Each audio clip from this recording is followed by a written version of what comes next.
They say you can never step into the same river twice. But what about the mighty Congo?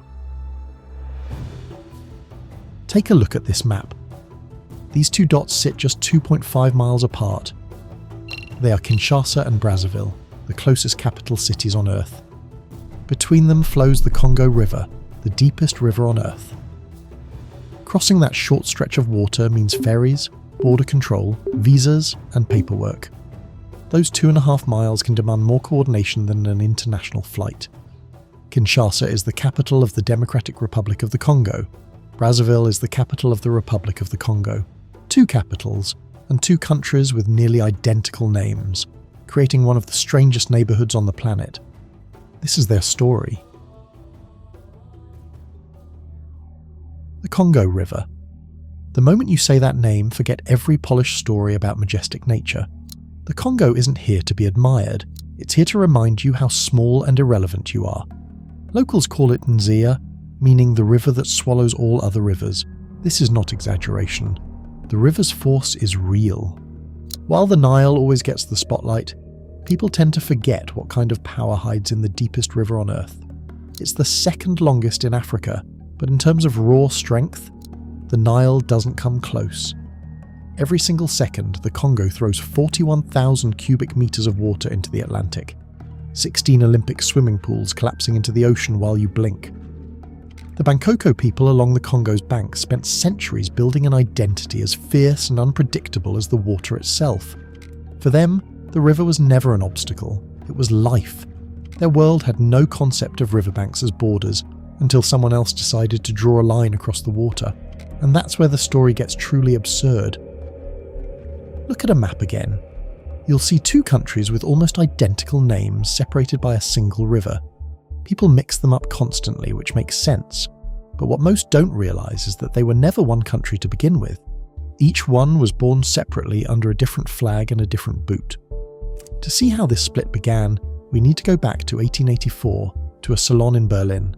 A room full of men in starched suits who had never felt African humidity, drawing lines across a map with a ruler and cognac in hand. To them, this was territory to claim and profit from. The Belgians took the right bank and the French took the left. The river made a perfect border because the logic was brutally simple. Mine goes to the water, yours starts from the water.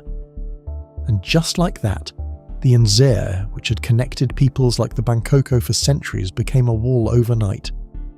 This decision reshaped millions of lives. It marked the start of one of the most brutal colonial regimes in modern history. On the right bank, King Leopold II ruled the Congo Free State as his personal possession. Forced labour drove the rubber trade. Entire villages faced punishment when quotas were not met. Historians estimate that between 5 and 10 million people lost their lives from violence and starvation during this period. On the left bank, under French control, the system operated differently but relied on similar extraction. Forced labour and resource exploitation shaped daily life. Across both territories, the river that once connected communities became a hard political border. Just like you heard at the beginning of the video, Kinshasa and Brazzaville are the closest capital cities in the world. If you stand on the shore, you can see each other. At night, you see their lights, you hear their noise. An average swimmer could make it across if the Congo River wasn't so dangerous and so full of crocodiles waiting for anyone trying to save money on a boat ticket. There is no bridge between them. Building across it would require a massive engineering project and billions of dollars. For decades, both governments discussed plans for a road rail bridge. Financing and regional instability kept the project on paper. If you want to get to the other side, you come to a place called Le Beach. These are not docks in the classical sense, more like organised chaos where the bureaucracy and the economics of survival meet on the same concrete pier. The smell of fish and fuel. Porters running with bags, traders waiting in lines with papers they spent hours filling out. A local saying sums it up. The river takes 10 minutes to cross. The border takes 3 hours. There is another way to cross. The direct flight between Kinshasa and Brazzaville is one of the shortest international flights in the world, 7 minutes in the air. The ticket costs as much as flying to Paris. It is used by the elite who do not want to push through the boats. Kinshasa is a beast of 15 million people. It is a city that chews you up, a mix of smoke from street grills, dust and that chaotic traffic that never stops. They call it Kinlabel, although that beauty has long been buried under layers of asphalt and noise. On the other side of the river is Brazzaville. It is a smaller city, really just slower compared to Kinshasa. Although it had a strong French influence, today you will only feel that spirit if you look closely at some old, cracked facade of a colonial building, or if somewhere along the way the smell of French pastry catches you off guard.